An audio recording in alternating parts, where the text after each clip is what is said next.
জাহান্নামী ইসরায়েলের গণহত্যার বিচার আন্তর্জাতিক আদালতে নিশ্চিত করতে হবে। 2. যুদ্ধবিরতি নয়, গণহত্যা বন্ধে কার্যকর ও সম্মিলিত পদক্ষেপ গ্রহণ করতে হবে। 3.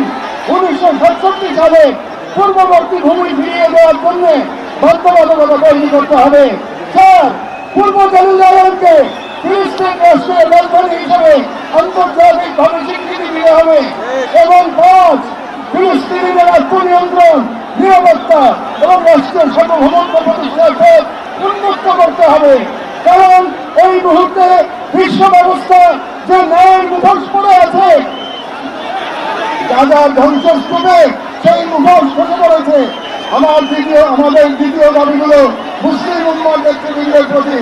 যেহেতু আমরা বিশ্বাস করি ফিলিস্তিন কেবল একটি ভূখণ্ড নয়, এটি মুসলিম উম্মার আত্মপরিচয়ের অংশ, এবং গাজা এখন কেবল একটি যুদ্ধবিধ্বস্ত শহর নয়, এটি আমাদের সম্মিলিত ব্যর্থতার বেদনাদায়ক প্রতিচ্ছবি। এবং উম্মার প্রতিটি সদস্য, প্রতিটি রাষ্ট্র এবং প্রতিটি নেতৃত্বের অর্পিত সেই আমানত যে আল্লাহ প্রদত্ত ভ্রাতৃত্ব ও দায়িত্বের সূত্রে আবদ্ধ। এবং ইসরায়েল একটি অবৈধ দখলদার গণহত্যাকারী রাষ্ট্র, যা মুসলিমদের প্রথম ঠিকা ও একটা পুরো জনগোষ্ঠীর অস্তিত্ব নিশ্চিন্ন করতে সর্বশক্তি নিয়োগ করেছে। এবং ভারতের হিন্দুত্ববাদ আজ এই অঞ্চলের জায়নবাদী প্রকল্পের প্রতিনিধিতে পরিণত হয়েছে। মুসলমানদের বিরুদ্ধে সুপরিকল্পিত দমন নির্যাতন চালিয়ে যাচ্ছে। এবং ভারতের সম্প্রতি ওয়াকফ সম্পত্তি আইনে হস্তক্ষেপের মাধ্যমে মুসলিমদের ধর্মীয় ঐতিহাসিক অধিকার ধারণ করা হয়েছে, যা উম্মার জন্য একটি স্পষ্ট সতর্কবার্তা। সেহেতু আমরা মুসলিম বিশ্বের সরকার ও ওআইসির মতো মুসলিম উম্মার প্রতিনিধিত্বকারী সরকারের নিকট দৃঢ়ভাবে আহ্বান জানাই। 1. ইসরায়েলের সাথে অর্থনৈতিক, সামরিক ও কূটনৈতিক সকল সম্পর্ক অবিলম্বে ছিন্ন করতে হবে। 2. জায়নবাদী রাষ্ট্রের বিরুদ্ধে বাণিজ্যিক অবরোধ ও নিষেধাজ্ঞা আরোপ করতে হবে। 3. গাজার মুসলিম জনগণের পাশে চিকিৎসা, খাদ্য, আবাসন ও প্রতিরক্ষা সহযোগিতা সহ সর্বাত্মক সহযোগিতা নিয়ে দাঁড়াতে হবে। 4. আন্তর্জাতিক পর্যায়ে ইসরায়েলকে একঘরে করতে সক্রিয় কূটনৈতিক অভিযান শুরু করতে হবে। এবং 5. জাহান্নামের দেশে ভারতের হিন্দুত্ববাদী শাসনের অধীনে মুসলিমদের অধিকার হরণ, বিশেষ করে ওয়াকফ আইনে হস্তক্ষেপের মতো রাষ্ট্রীয় আগ্রাসনের বিরুদ্ধে ওআইসি ও মুসলিম রাষ্ট্রগুলোকে দৃঢ় প্রতিবাদ ও কার্যকর কূটনৈতিক অবস্থান নিতে হবে। কারণ গাজার রক্ত প্রবাহে আমরা লজ্জিত হওয়ার আগে গাজার পাশে দাঁড়ানো উম্মার জন্য সম্মানের একমাত্র পথ। এবং যে নেতৃত্ব এক নীরব কাল ইতিহাসের কাঠগড়ায় দাঁড়াতে বাধ্য হবে। আমাদের তৃতীয় দাবিগুলি বাংলাদেশ সরকারের প্রতি। যেহেতু বাংলাদেশ একটি মুসলিম সংখ্যাগরিষ্ঠ রাষ্ট্র, যার স্বাধীনতা সংগ্রামের ভিত্তিতেই নিহিত রয়েছে অন্যায় অবিচারের বিরুদ্ধে প্রতিরোধের চেতনা। এবং আমরা বিশ্বাস করি ফিলিস্তিনের প্রশ্নে বাংলাদেশ কেবল মানবতার নয়, ইমানের পক্ষেও এক ঐতিহাসিক অবস্থানে রয়েছে। এবং একটি গণতান্ত্রিক রাষ্ট্র হিসেবে সরকারের দায়িত্ব জনগণের ইমানি ও নৈতিক আকাঙ্ক্ষার প্রতি শ্রদ্ধা রাখা। এবং বাংলাদেশের জনগণ গাজার পাশে থাকার অঙ্গীকার করেছে, তাই রাষ্ট্রীয় পর্যায়ে নীরবতা এই জন আকাঙ্ক্ষার প্রতি অবজ্ঞার সামিল। আমরা বাংলাদেশ সরকারের প্রতি দৃঢ়ভাবে আহ্বান জানাই। 1.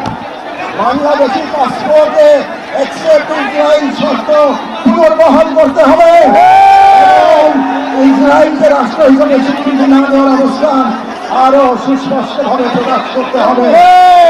2. সরকারের ইসরায়েলি কোন প্রতিষ্ঠানের সাথে যত চুক্তি হয়েছে তা বাতিল করতে হবে। 3. রাষ্ট্রীয়ভাবে গাজায় ত্রাণ ও চিকিৎসা সহায়তা পাঠানো কার্যকর ব্যবস্থা নিতে হবে। 4. জায়নবাদের পেছন ভারতের হিন্দুত্ববাদী সরকারের অধীনে মুসলিম ও অন্যান্য সংখ্যালঘুদের ওপর চলমান নির্যাতনের বিরুদ্ধে রাষ্ট্রীয়ভাবে প্রতিবাদ জানাতে হবে। যেহেতু হিন্দুত্ববাদ আজ শুধু একটি স্থানীয় মতবাদ নয়, বরং আন্তর্জাতিক জার্নিস্ট ব্লকের অন্যতম দোষক। 6 পাঠ্য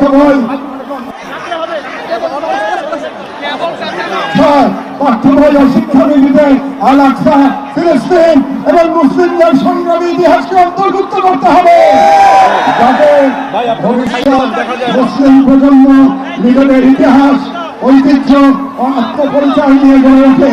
কারণ রাষ্ট্র কেবল সীমানা নয়, রাষ্ট্র এক আমানত, আর এই আমানত রক্ষা করতে না পারলে ইতিহাস আমাদের ক্ষমা করবে না। আমাদের সর্বশেষ দাবিগুলো নিজেদের প্রতি, যা মূলত একটি অঙ্গীকার দাবা। যেহেতু আমরা বিশ্বাস করি আল-কুদস কেবল একটি শহর নয়, এটি ইমানের অংশ, এবং আমরা জানি বাইতুল মুকাদ্দাসের মুক্তি অন্য কারো হাতে নয়, আমাদেরই কোনো প্রজন্মের হাতে লেখা হবে। এবং আমরা বুঝি জাহানবাগের প্রতিষ্ঠা মূলত আমাদের নিজেদের আত্মবিস্মৃতির ফল, এবং আজ যদি আমরা প্রস্তুত না হই তাহলে আল্লাহ না করুন কাল আমাদের সন্তানেরা হয়তো এমন এক বাংলাদেশ হবে যেখানে হিন্দুত্ববাদ ও জাহানবাদ একত্রে নতুন গাজা তৈরি করবে। এবং গাজা আমাদের জন্য এক আয়না, যেখানে আমরা দেখতে পাই কিভাবে বিশ্বাসী হওয়া মানে কেবল বেঁচে থাকা নয়, সংগ্রামে দৃঢ় থাকা। সেহেতু আমরা এই মাটির মানুষ, এই মুসলিম মুসলমান নাগরিক, এই কওমের সন্তান এবং সর্বোপরি মুসলিম উম্মার সদস্য একটি অঙ্গীকার করছি। এক, আমরা সকলে স্বতঃস্ফূর্তভাবে বয়কট করব প্রত্যেক সেই পণ্য, কোম্পানি ও শক্তিকে যারা ইসরায়েলের দখলদারিত্ব টিকিয়ে রাখে। আমরা আমাদের সমাজ এবং ভবিষ্যৎ প্রজন্মকে প্রস্তুত করব যারা ইসলাম ও মুসলিম উম্মার সকল প্রতীক ও নিদর্শনকে সংরক্ষণ ও পুনরুদ্ধার করবে ইনশাআল্লাহ। 3, আমরা আমাদের সন্তানদের এমন ভাবে গড়ে তুলব যারা নিজেদের আদর্শ অভিযান রক্ষায় জান ও মালের সর্বোচ্চ থেকে প্রস্তুত থাকবে। 4, আমরা বিভাজিত হব না, কারণ আমরা জানি বিভক্ত জনগণকে দখল করতে দেরি হয় না। আমরা ঐক্যবদ্ধ থাকবো যাতে এই বাংলাদেশ কখনো কোনো হিন্দুত্ববাদী প্রকল্পের পরবর্তী জায়গায় পরিণত না হয়। আমরা শুরু করবো নিজেদের ঘর থেকে, ভাষা, ইতিহাস, শিক্ষা, সংস্কৃতি, অর্থনীতি, সমাজ সবখানে এই অঙ্গীকারের ছাপ রেখে আমরা মনে রাখবো রাজার শহীদরা কেবল আমাদের দোয়া চান না, তারা আমাদের প্রস্তুতি চান।